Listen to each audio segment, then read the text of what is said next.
এই যে হচ্ছে দূরবীন টিলা এবং এখান থেকে শুরু হয়ে গেছে দূরবীন টিলার চড়াই।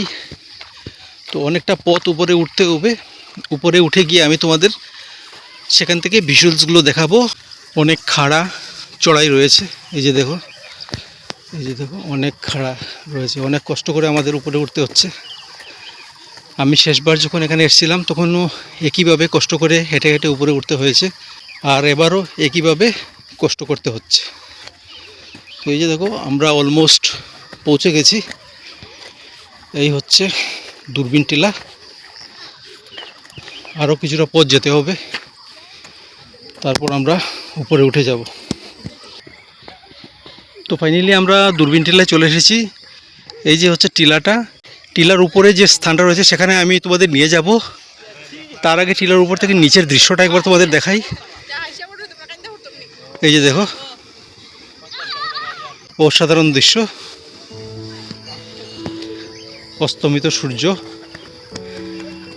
আর দূরবীন টিলার চারপাশটা দেখো, অসম্ভব সুন্দর।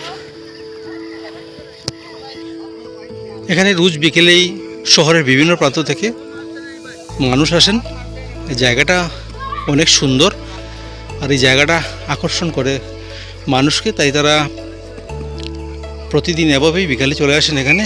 এই যে দেখো এই মুহূর্তেও এখানে অনেকে রয়েছেন।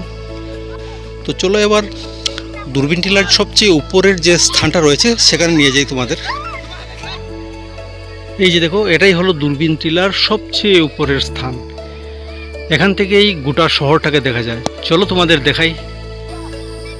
এই যে দেখো দৃশ্যগুলো, এই যে দেখো কত দূরের এই শহরের দৃশ্যগুলো দেখা যাচ্ছে এখান থেকে। পুরো শহরটাকে এখান থেকে দেখা যায়। এই যে দেখো কত উপরে আমরা চলে এসেছি, বুঝতে পারছো তো? এই যে দেখো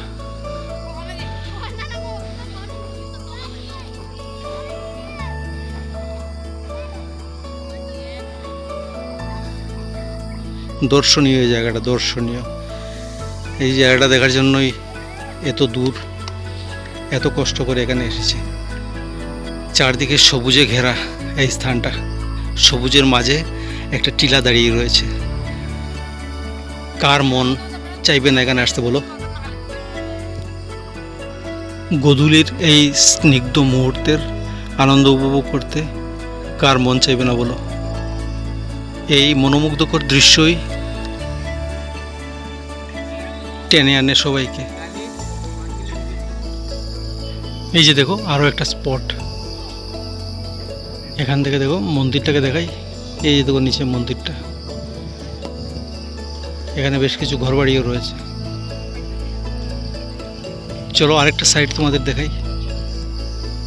এই যে দেখো কত সুন্দর এই দৃশ্য, দেখো পড়ন্ত বিকালে সূর্য অস্তমিত। এই দৃশ্যগুলো দেখতে এখানে আসা, এই দৃশ্যগুলো মনকে নাড়া দেয়। আর এখানে দেখো ওই নিচে মন্দির।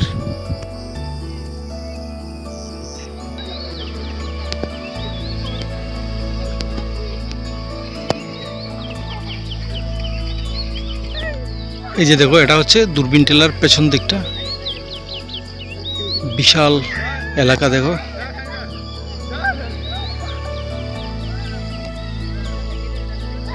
আমরা এই পথ ধরেই উপরে উঠে এসেছিলাম, আর এই পথ ধরেই আমরা নেমে যাচ্ছি। ভীষণ ভয়ঙ্কর পথ, একটু এদিক সেদিক হলেই 100 ফুট নিচে গড়িয়ে পড়তে হবে। এই যে দেখো কতটা ডেঞ্জারাস রাস্তা। এই দিকেই আমরা উপরে উঠে এসেছিলাম। এই যে দেখো রাস্তাগুলো দেখো কত ভয়ঙ্কর। তো এবার চলো দূরবীন টিলায় আমরা ঠিক কোন দিকে এসেছি এবং কেন এসেছি, নিচে কি রয়েছে সেটা তোমাদের জানাই। নামতে নামতে তোমাদের বলে দেই, আগামী কাল থেকে শুরু হচ্ছে বাসন্তী পুজো। তো বাসন্তী পুজো উপলক্ষে সেজে উঠেছে নিচের মন্দির। তো চলো সেখানে দেখাই তোমাদের কি হচ্ছে।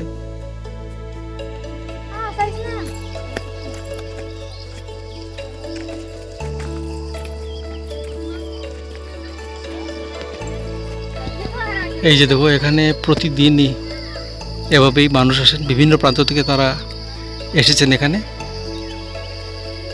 এই যে দেখো কত লোক এসেছেন, এবং প্রতিদিনই এভাবেই মানুষ এখানে আসতে থাকেন। এই জায়গার সৌন্দর্যটাই এমন, মানুষের মনকে নাড়া দেয়। এই মুহূর্তে আমরা চণ্ডীমাতার মন্দিরের সিঁড়িগুলো উঠতে শুরু করেছি। এখানে আসার কারণ হলো আগামী কাল থেকে শুরু হচ্ছে বাসন্তী পুজো। চণ্ডী মায়ের মন্দিরে দুমদাম করে বাসন্তী পুজোর আয়োজন করা হয়, তো সেজন্যই আজ আমাদের এখানে আসা। আমি এসেছি, আমার সঙ্গে এসেছে কঙ্কন চক্রবর্তী। তো চলো মন্দিরের ভেতরে যাই এবং গিয়ে দেখি কী ধরনের আয়োজন করা হচ্ছে। গোটা এই আয়োজন আমি তুলে ধরার চেষ্টা করব, তাহলে চলো আমার সঙ্গে এবং দেখতে থাকো। আমরা অনেকটা সিঁড়ি উপরে উঠে এসেছি। যেদিক দিয়ে আমরা এসেছি এই দিকটা দেখো কতটা সিঁড়ি। এই সিঁড়িগুলো বেয়ে আমরা এই স্থান অবধি এসেছি। এবার চলো, আর একটু বাকি রয়েছে, তারপরই আমরা পৌঁছে যাব মন্দিরের ভেতরে। তো বাসন্তী পুজোকে নির্বিঘ্নে সম্পন্ন করতে এখানে কাজ শুরু করেছেন। এখানে কর্মীরা রয়েছেন। কতজন কর্মী আছেন তোমরা এখানে? টোটাল লাইটিংয়ের 6 জন। এটার ডেকোরেশনের দায়িত্বটা কে পাইছে? লাইটিংয়ের ডেকোরেশনের কোন জায়গার? আচ্ছা, তোমরা কতজন আছো এখানে? টোটাল 6 জনে কাজ করে। ঠিক আছে। তো এই যে দেখো আর মাত্র কয়েকটা ধাপ, আমরা প্রায় উঠে গেছি। এই যে হলো চণ্ডী মায়ের মন্দির। মন্দির চত্বরটা একবার ঘুরে দেখাই তোমাদের। এদিকে বেশ কয়েকটা মন্দির রয়েছে। এখানে কর্মীরা রয়েছেন যারা বাসন্তী পুজোর কাজের জন্য। তো এখানে বাসন্তী পুজো উপলক্ষে লাইটিংয়ের কাজ নিয়েছেন পঞ্চায়েত রোডের সঞ্জীব। তো সঞ্জীবের লোকেরা এখানে কাজে ব্যস্ত রয়েছেন। তো একটু কথা বলার চেষ্টা করব, জানার চেষ্টা করব এই পুজো নিয়ে এবং এই লাইটিংটা কতটা এলাকায় করা হবে, গোটা মন্দিরকে সাজিয়ে তোলা হবে নাকি সংলগ্ন যে রাস্তাগুলো আছে সেগুলোকেও সাজিয়ে তোলা হবে। তো চলো একটু কথা বলে জানার চেষ্টা করি। লাইটিংয়ের যে খাসটা হইব এটা খালি কি তা মণ্ডপে হইব না নিচের পুরা?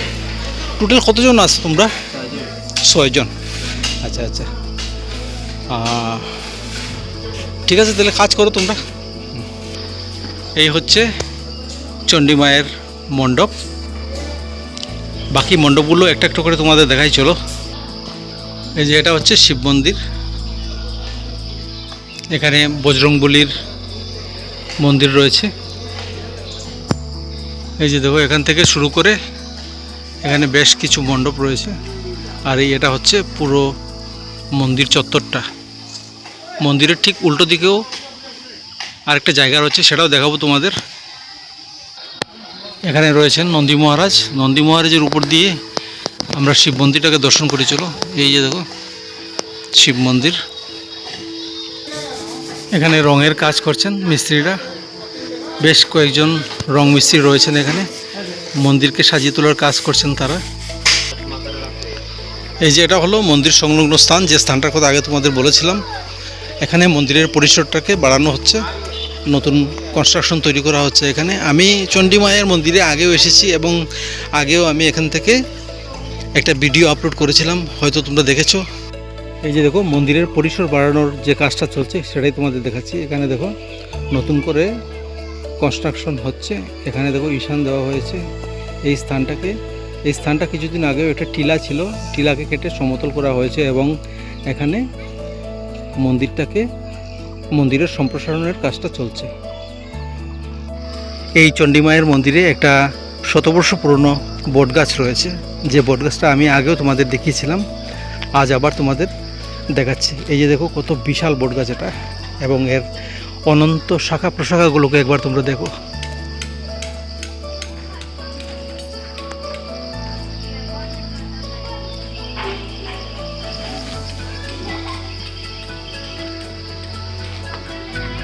কতটা এলাকা জুড়ে দেখো এই বট গাছটা।